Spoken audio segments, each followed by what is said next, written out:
Hi guys, it's Christina, and today I'm going to be talking about my awesome scuba diving trip that I was able to attend over the summer. It was so much fun, and I thought I would share it with you guys. I was at a wheelchair race, and my friend had come up to me and she was like, "Would you like to go on a scuba diving trip?" And I was like, sure, like, I guess so. I'm not I guess I am, like, I can swim. I am not a strong swimmer, especially in the ocean. I haven't had very much practice in the ocean with swimming, and, but I said, sure, why not? She said that all the costs were covered. She said that they'll fly us out there, and that we get to learn how to scuba dive. It's a program called Stay Focused, and they take a few adaptive, I guess, athletes or adaptive kids or teenagers, and they fly them down to the Cayman Islands, and you stay there for about a week, and you learn how to scuba dive, which is so cool. They want you to be able to go beyond your comfort zone and try new things, and something as incredible as diving underwater. As the year went on, I kind of was like, am I really doing this program? Like, my friend kept texting me asking like some information from me, but I never really actually applied to anything. She kind of did it for me, which is kind of weird. Because she's a mentor on the program, so that means that she recruits people, and she on certain trips that she takes care of some of the new divers, and does fun activities with us and everything. And so she asked information from me, and I would give it to her. I didn't really look up the program until like a month or two before I left, which is kind of weird, but I trusted her. I knew that she probably was not joking and that I was going on a trip. So by the time the trip arrived, I needed to get some diving equipment like booties. I needed to get bathing suits. I needed to start packing, and they flew me down to the Cayman Islands. If you guys don't know where the Cayman Islands is located, it is located near Jamaica in the Caribbean islands, right under Florida, but it is a part of the British Virgin Islands, so it's obviously out of the country. The first few days were spent practicing diving skills and techniques in the pool, and that was kind of hard for me. I wasn't used to everything and all the diving equipment. For instance, you have to have goggles like on your face, and it like covers most of your face. And then you have to have a regulator, which is the breathing device that goes into your mouth and allows all the air to go from the tank to you. And it kind of like, it makes the feeling of kind of claustrophobic in a way. I'm not usually a claustrophobic person, but it was just so crowded on my face and so enclosed that I felt like I was a little claustrophobic. One of the days, I'm not sure if it was, but I think I had my first panic attack, because I'm like weird when I breathe underwater. Sometimes I snort water up my nose, and it gets like that weird burning feeling in the back of your head. And that happened to me when I was trying to clear your mask. Clearing your mask is probably one of the hardest things in diving, they told us. If you get water inside of your mask, you have to be able to clear all the water while you're still underwater, so that you can see again. And that was probably one of the hardest things, just the whole having to breathe through my mouth, because I'm so used to breathing through my nose, that I had to actually breathe through my mouth and then blow out of my nose, and I did the opposite, and luckily I was only in the pool, so I was only in 3 feet of water. But it was still kind of terrifying. I had my first panic attack. I couldn't calm down. It was kind of embarrassing, actually. I just couldn't calm down for some reason. I've never been that way. And I didn't want to go back in the pool. I didn't want to dive the whole trip. I just wanted to watch everyone. But there was a doctor on the trip, and his wife had told me to just go back in. She was the same way when she started, and you're just not used to all the equipment. And I was like, okay. And so I just sat on the bottom of the pool with my diving instructor. The next day we actually went into the ocean. Wow. So I went first before everyone else because I was still a little terrified of diving after my little panic attack. And so I went in the ocean first with my instructor before the rest of the group, because it was a group of beginner divers.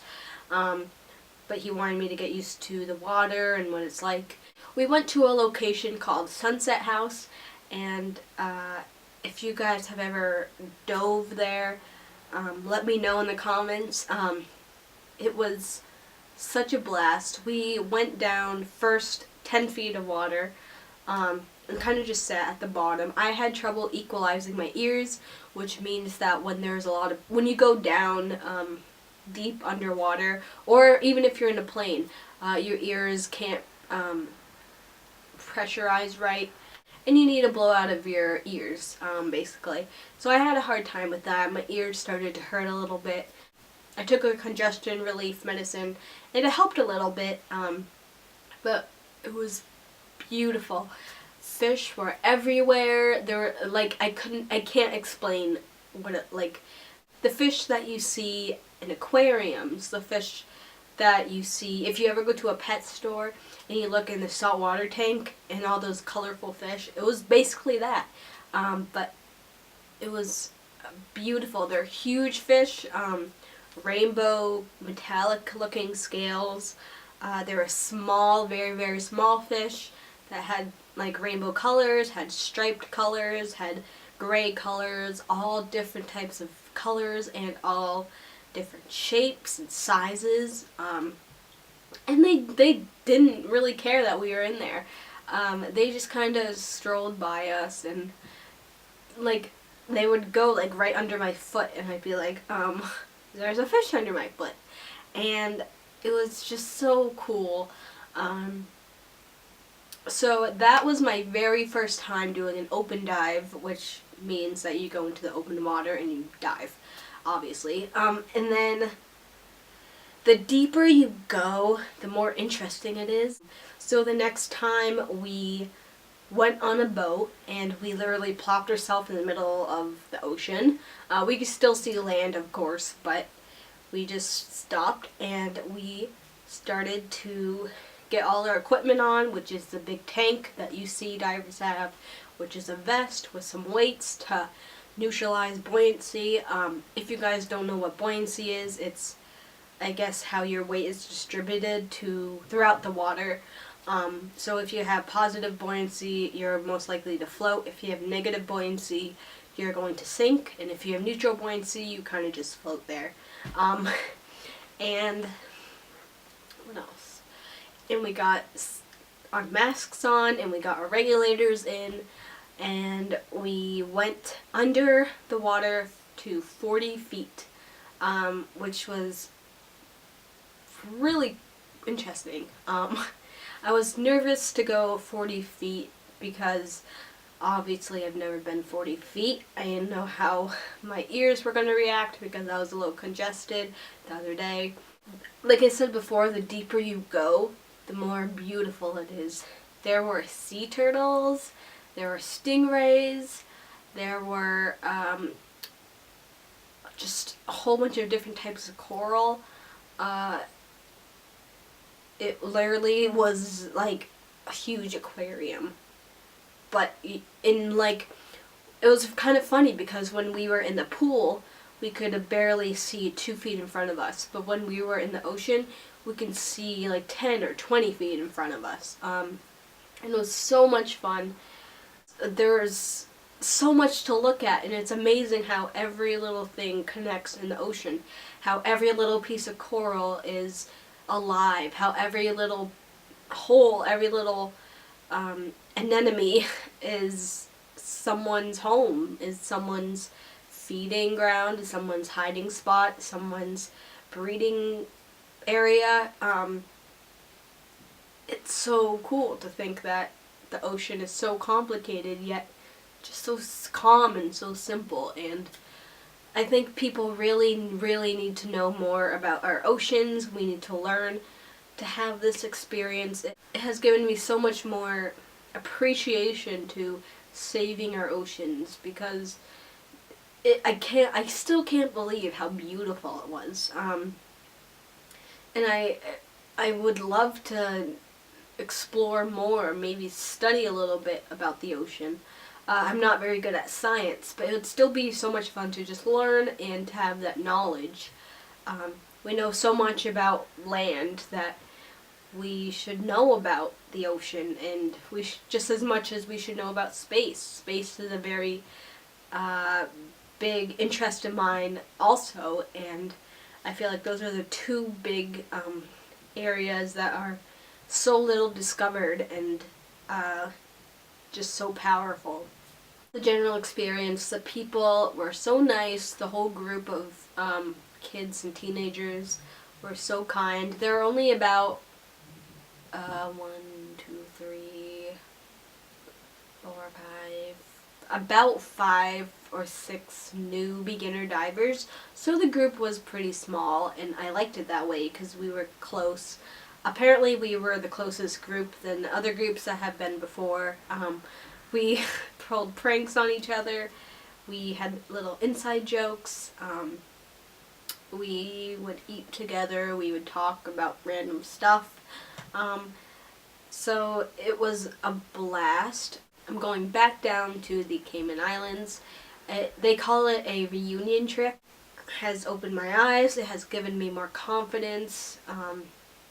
I am hoping that next time I go that I will see reef sharks, and that I will see more turtles, and that I will be able to explore a abandoned shipwreck. I am very, very fortunate to have that opportunity. If you guys ever have an opportunity like that, please take up on it or you will regret it. I almost did not take up this opportunity because I was too scared, I guess, to travel alone and to just go by myself. But I forced myself to, which alone is a big accomplishment for me. And just don't pass up these opportunities. It only comes once in a lifetime. And I am so glad that I went on this trip. I'm so glad that I pushed myself to do it. If you guys have dove before, let me know down below. Tell me where you guys went. I really want to go to Greece someday and dive. I want to go to Australia and dive. I want to go to other tropical areas and dive. Thank you guys for watching. Thank you for letting me share my little diving experience. I hope you guys get a chance to go diving at some point of your life. It's so much fun. It wasn't on my bucket list, but it should be on yours. Thank you guys for watching, and I will see you guys soon. Bye!